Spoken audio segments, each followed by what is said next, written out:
Welcome to another episode of our Wealth Channel. I'm your host, your street brother mentor, Hardy Bay. And I'm your co-host, Crypto Corey.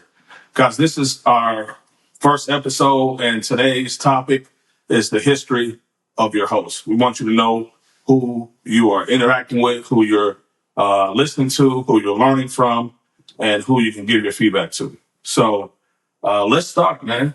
Pleasure. Man, pleasure, my guy. Pleasure to be on here. This is a long time coming. Yep. And I guess we can start with you first, man. Okay. So take me back to your childhood. Where are you from? How was your childhood from the beginning? Been a very interesting story, and thank you for allowing me to elaborate on that.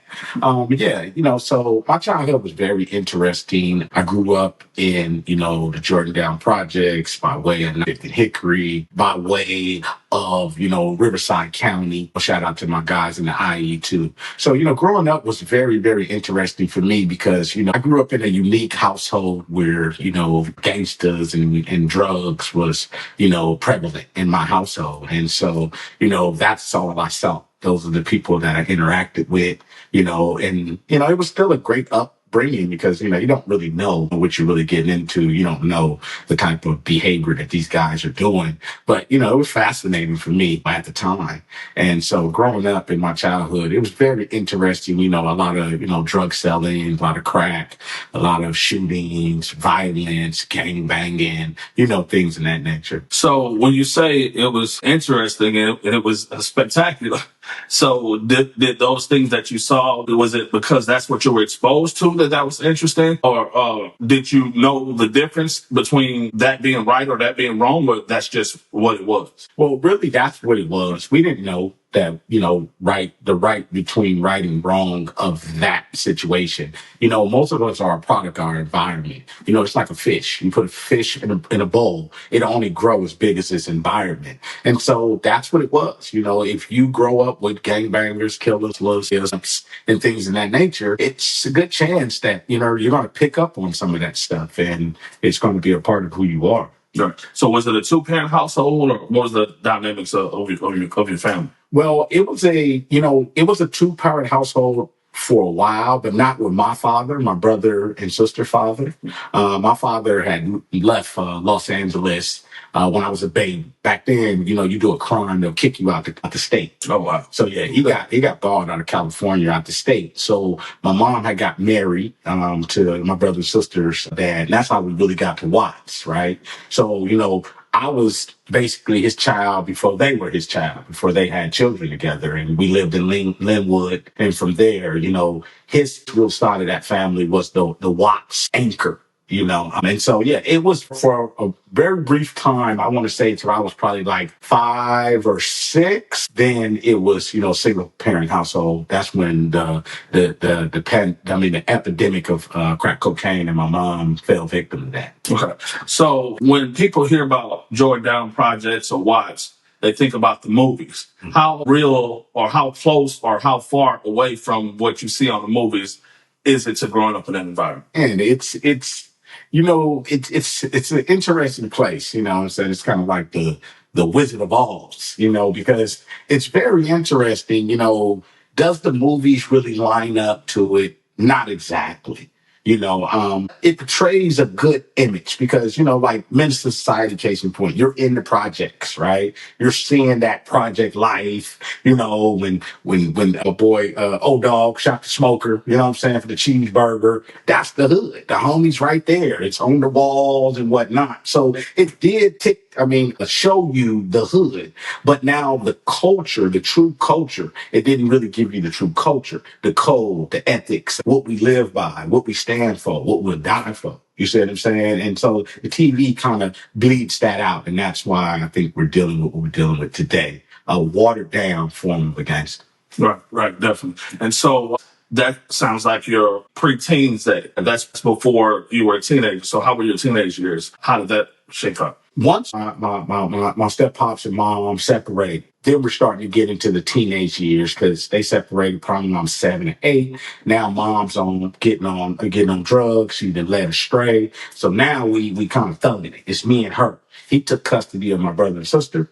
So it's me and mom's now. We getting it in. And so mom's like, she kind of like was like my best friend. Saying me and my mom had a unique relationship where she like, bro, you got to get it how you live. So you got to hustle. You got to go eat. She taught me how to hustle. This is how you do it. This is X amount of wool. Here's some few dollars. You better go buy your 50 pack, a quarter piece, get to it, make it last for the month. I'll holler at you. So that's how it was. I was even paying bills at a young age. I was very responsible growing up because I had to. I didn't have a choice. Crack cocaine was a very, very interesting chemical warfare that was played on us, here in the northern hemisphere of America. And it was very, very detrimental to a lot of families. I'm just blessed to be here with y'all. And, my wounds have healed, but I still have the wounds of trauma. Right. And I remember one of my first times going to LA with you, and we went back to your neighborhood, and I could like feel the danger in the air. It was like a thick, it was like a thick cloud of it's dangerous over here. It might look like it ain't too much going on, but you hit one street or make one wrong move, you could like feel the danger. And then, meeting, some of the people that you grew up with, and a lot of people have respect for you. And you say, your mom say, here, make it last for the month. So when you roaming the streets, did you have, some of the big homies? Did you have people looking out for you? Or like, how did you find your way, in your teen years, early teens? That's a good question. So, I'm rouging the streets. We figuring it out. You know what I'm saying? We call it now, first figure out, mess around and find out, right? So we figure it out. We thugging. Yeah, I got some big homies, that's definitely lacing me. And then I got moms, because what I didn't understand, like me and moms should always have specs, right? Because, I don't want my mom on crack cocaine. I got to look at these cats I'm in the street with, mom smoking dope. We don't know what else she doing for this product, you know what I'm saying, and whatnot. So, we added somewhat. But then I remember one day getting into it with my moms, and then the dudes I'm looking up to, some of my big homies, they're like, hey, homie, what you doing? You know what I'm saying? Your mom, the one who laced us up. She taught us the game. You know what I'm saying? So you got the OG with you while you sitting around here listening to us and you disrespecting her. She taught us the game. You looking up to us. And that was very eye-opening, you know what I'm saying, right there. And me and mom's relationship really built, tight from that point. Like literally moms would get the smokers. She got all the smokers. She bringing them to me. I'm cashing out. We running through them. We working together. It's like a unit. You know what I'm saying? So mom would find these smokers that come in town. And in this crack epidemic, bro, they would spend everything, bro. They gonna clean the ATM out. We call it a spree. They at least gonna be on the 3 day to a week spree. They ain't going home. They ain't gonna see their wives. They ain't gonna see their family. They gonna strictly be on this cocaine. And most of them be in hotels and things like that, or crack houses. And moms are have them. And she'll keep running them to me and spend it with me. So we kind of did business together. Yeah, interesting. And in terms of so as a teenager, you were already a part of that culture. Mhm. When you say a product of your environment, you were already seeing the family dynamics of your pops go off and your stepdad, and they break up, and your siblings go one way. So were you a loner? Did you have friends? Were you a leader? Were you a follower? That's interesting. I feel that I've always had leadership skills, but I believe you have to be one hell of a follower to be a great leader. And so I do feel like I had some following ways also, because I gangbanged. And to gangbang, you have to be able to follow folks, But I knew that wasn't the core of my life, if that makes sense. I was always a thinker. So I went everywhere. Like I'm with the Campanellas, I'm with the BPSs, I'm with everybody. Cause at the end of the day, I'm a drug dealer. You see what I'm saying? So I'm a drug dealer before I'm a gangbanger, right? So because I gotta have money. So my whole thing was always to be out there and say, hey, the Bloods got the drugs, I'm going to get them from the Bloods, right? So I was more of a politician, not those guys that I got homies that die hard. Every other word is cuz. You can't take them nowhere. They just loped out. You following me? So I never was low down like that. So I don't feel like I was the super follower. But of course, I had to follow to ever get to where I am today. So you were drug dealing and gangbanging as a teenager? Yeah, same time. As a 13, 14, 15-year-old? 12. I started at 12, really getting to it, gangbanging. 25, I remember never forgetting Raven 25. So the brand is Raven, real cheap. You know what I'm saying? Shoot it a few times, the old top plow, but we call it pocket protector.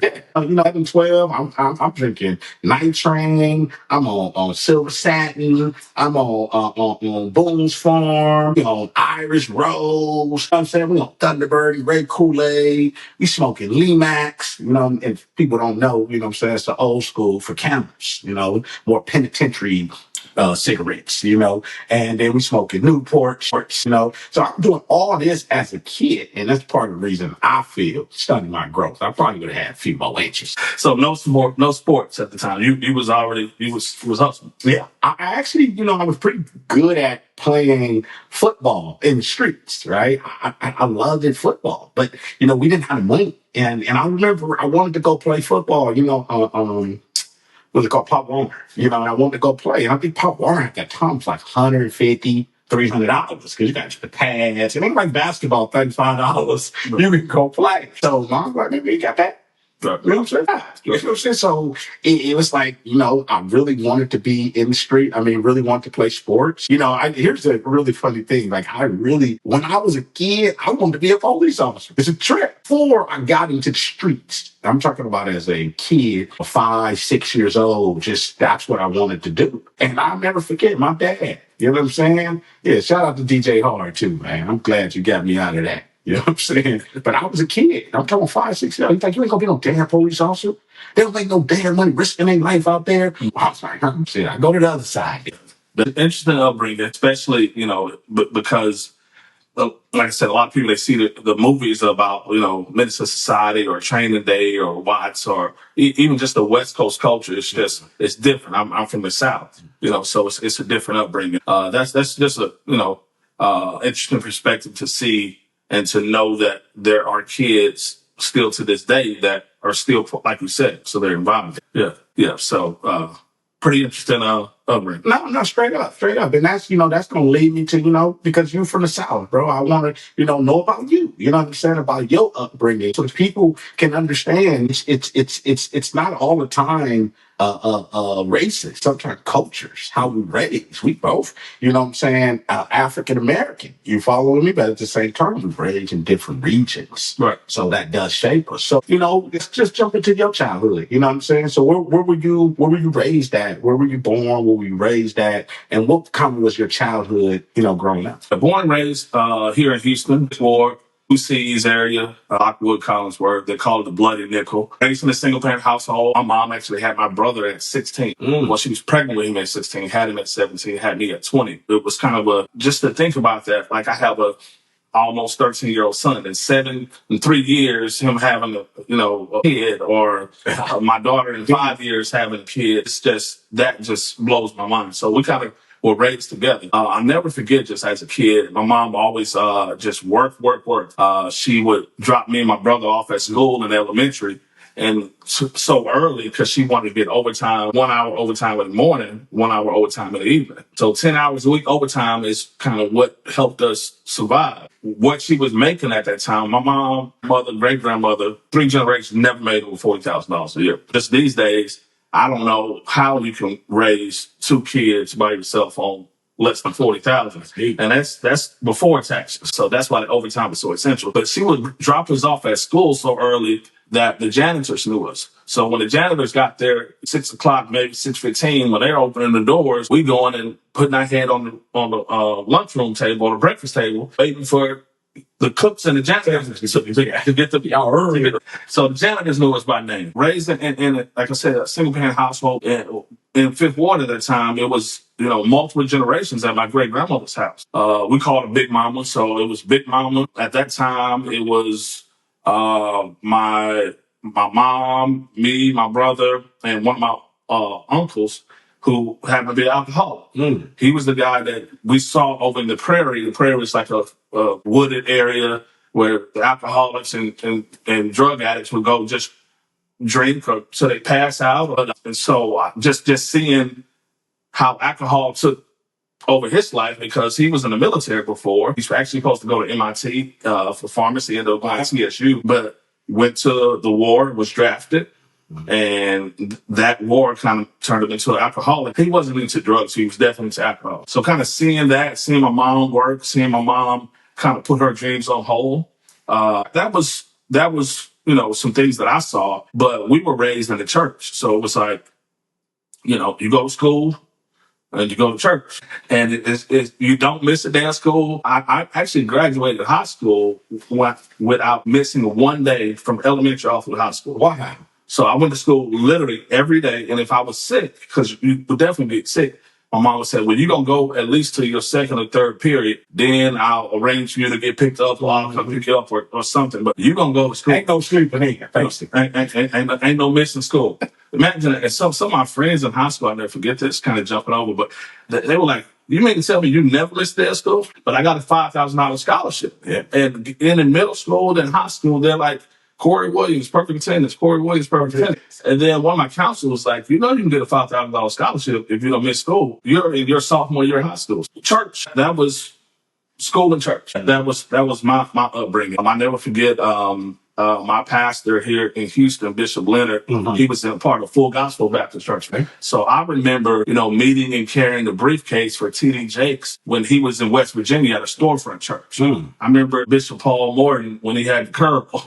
Wow. So we were always in New Orleans or in Atlanta or all these Full Gospel conferences.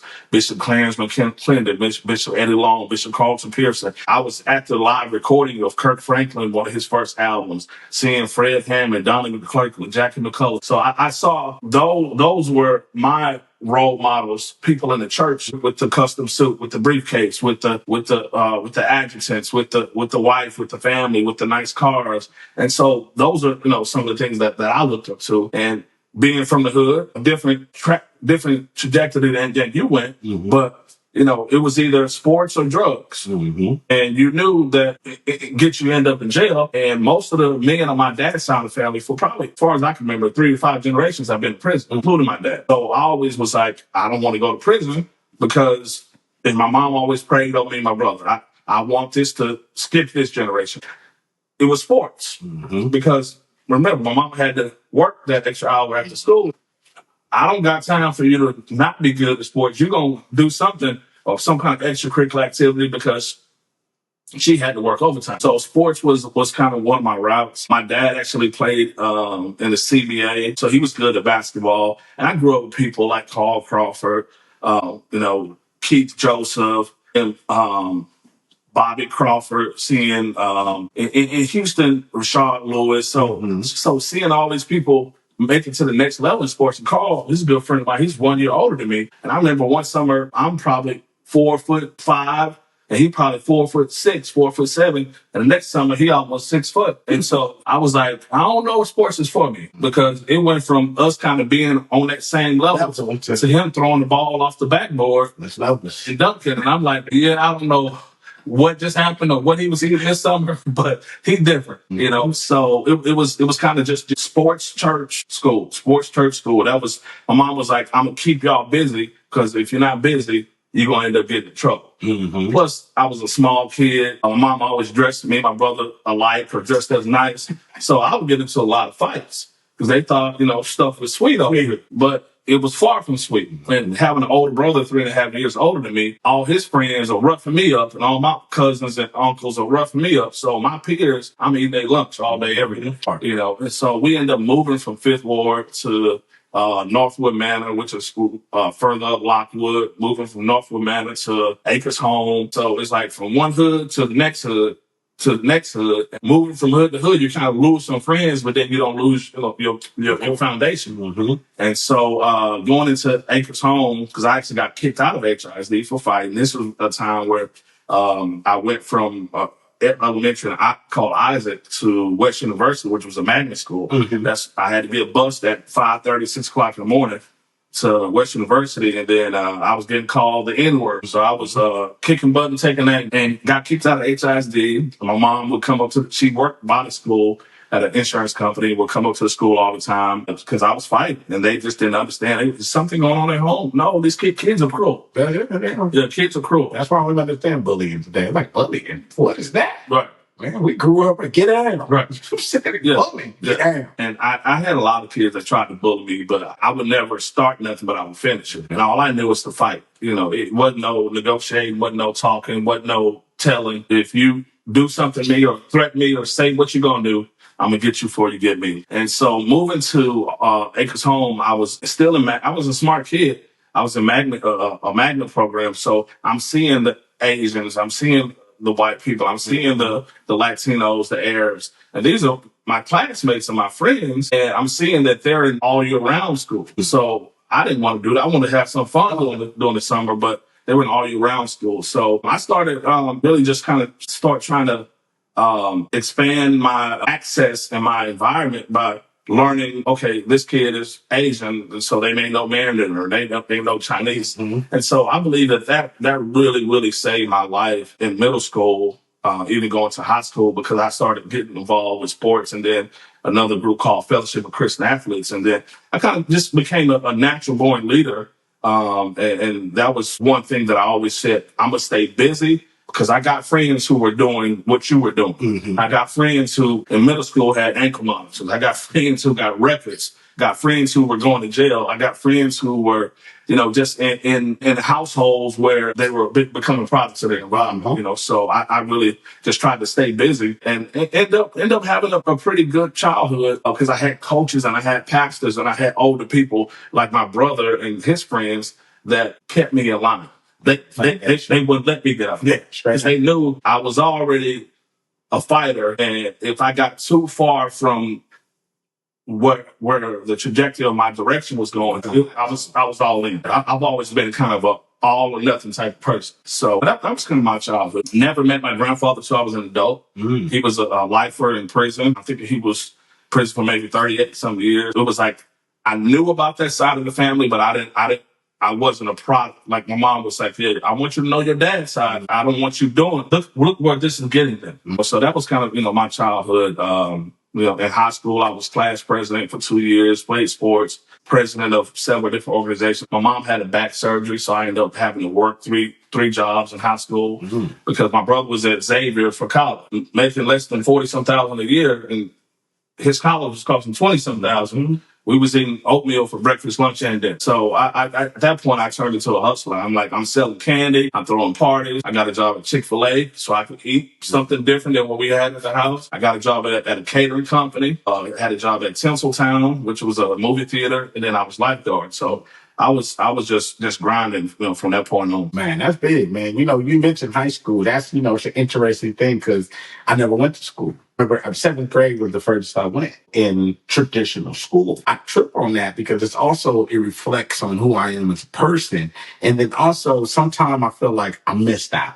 Right? I missed out on a childhood. And that's why people say I'm so serious. Like, dude, you don't joke, you don't play games, you're so serious, because I never hung around kids, just grown folks. You see what I'm saying? But I didn't get to go to proms. I didn't get to go to homecomings and things like that most people did. And I don't even know the experience. So you didn't go to high school at all? At all. 7th grade. Charles Drew was the last school I went to. That's in LA, on Manchester and Compton Avenue. So what'd you do from 13, the average, because my son is in 7th grade now.